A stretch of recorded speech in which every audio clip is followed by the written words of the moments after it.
Livy, tara, kain tayo.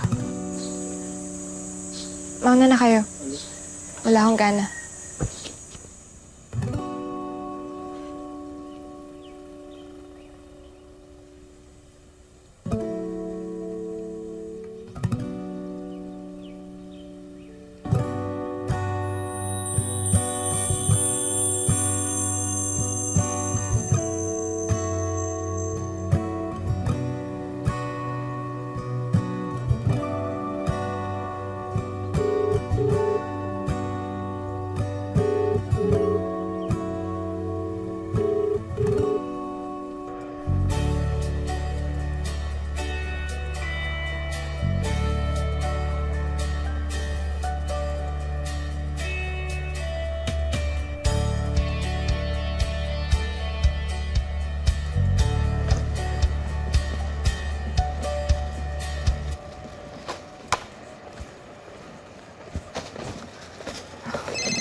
Hello?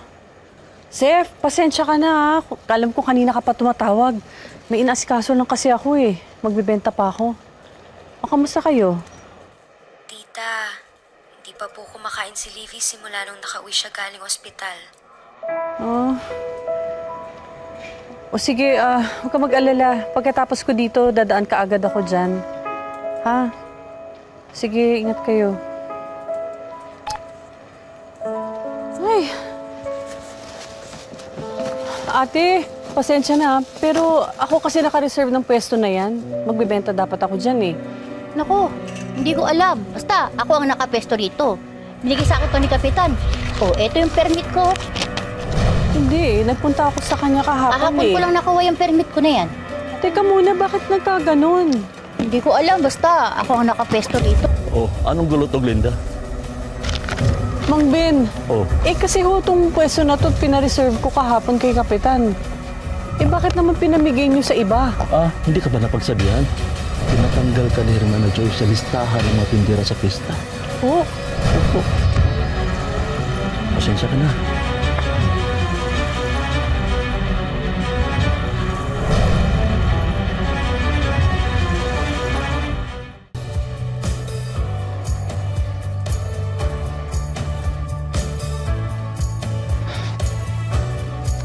Uy, Chef, pwede tayo. Try natin yung color game. Yayayain mo ako magperya para magsugal. Sus. Grabe ka naman, Zef. For your information, kung susugal man ako, sa puso mo lang. Orti mo. Alam mo, kakasama mo yun kay JC. Nahawa ka na sa kanya. Bakit? Di ba effective?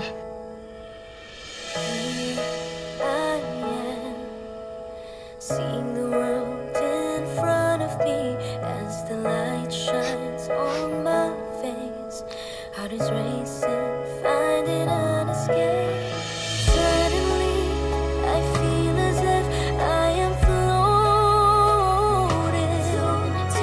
ready to spread my wings into the open sky. Tara na. Tumaya na tayo, baka maka-jackpot pa. Thank you.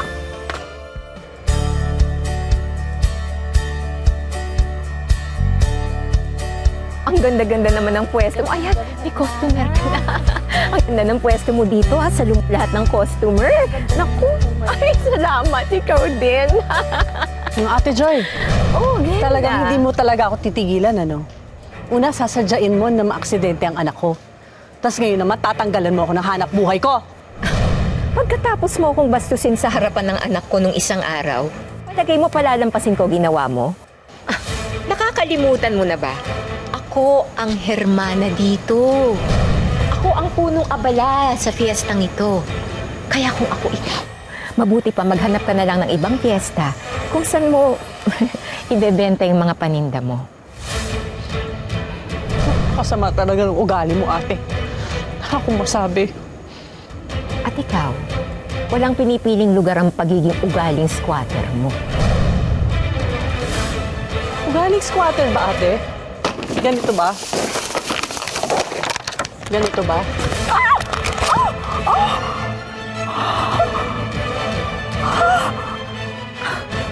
Yan ang dapat sa'yo. Kakaswat pala.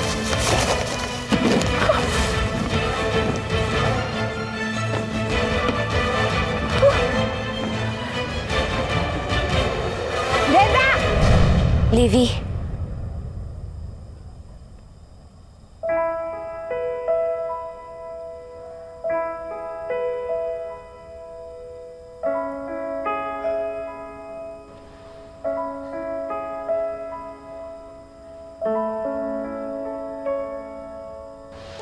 Iwan ko muna kay AC, ha?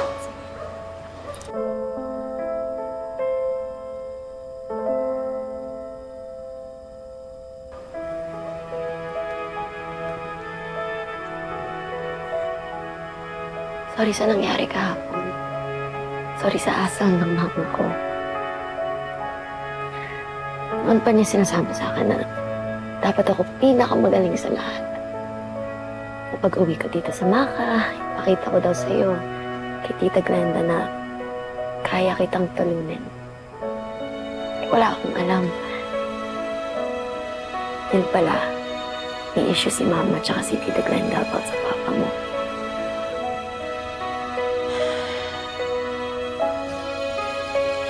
Bakit kailangan natin madamay sa mga away nila?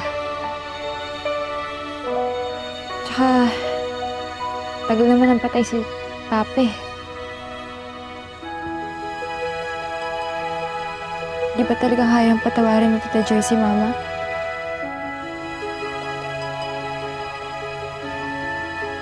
Alam mo, AC, sobrang excited ako nung umuwi ka. Kasi magkakabanding na tayo magpinsan. Kala mo makakatawa? Kala mo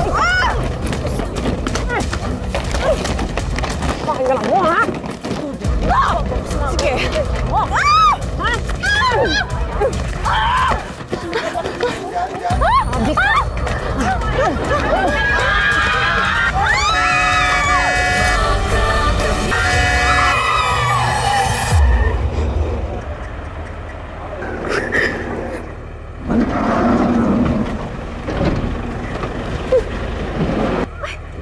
Mayor Fernando!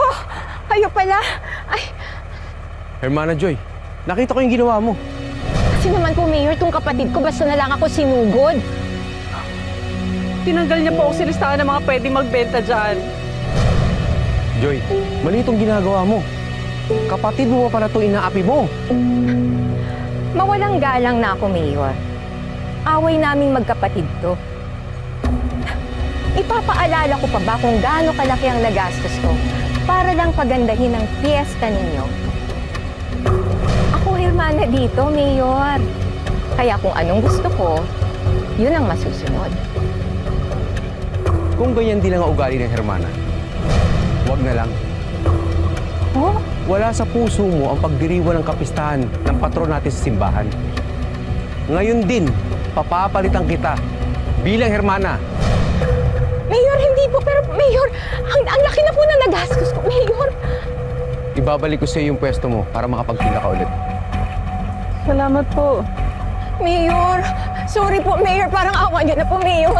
Mayor, sorry na po. Aayusin ko na po talaga pakikitungo ko sa kapatid ko. Mayor, pakinig. Mayor! Mayor! Mayor! Mayor! Well, may ilang days pa bago yung performance sa fiesta. Sama ka na ulit sa sayaw. Kung hindi man ako makasayaw, susuportahan ko pa rin kayo.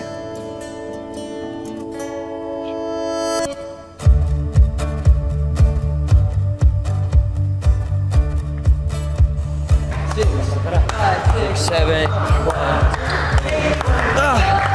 Tama yun? Okay ba?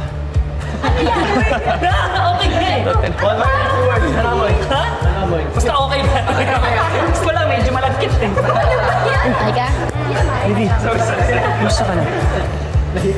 Okay ka lang ba? Sus, ako pa ba? Okay na ako. Pasensya na, Livy, ah. Hindi kita nasalo nung nahulog ka. Ano ka ba? Hindi mo naman alam na mangyayari yun eh. Kung sakali kayang ako mahulog sa'yo, sasaluin mo ba ako? Alam mo ba, di ka na nawala sa isip ko.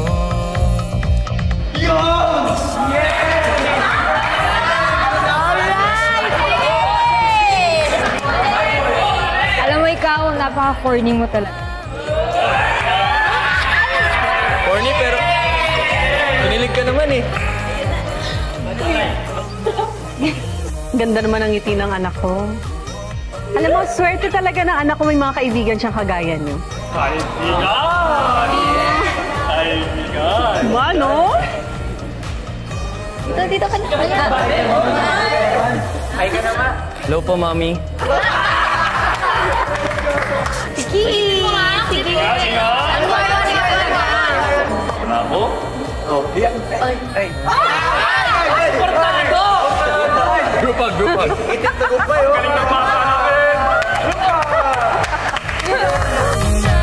Ako sa'yo.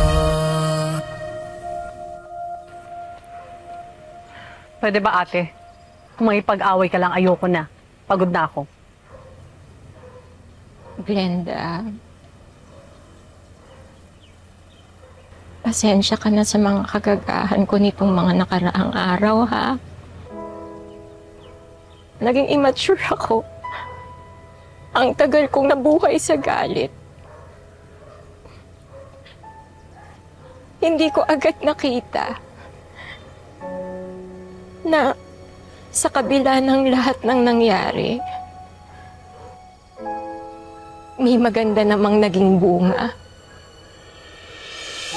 Ang mga anak ninyo ni Roger.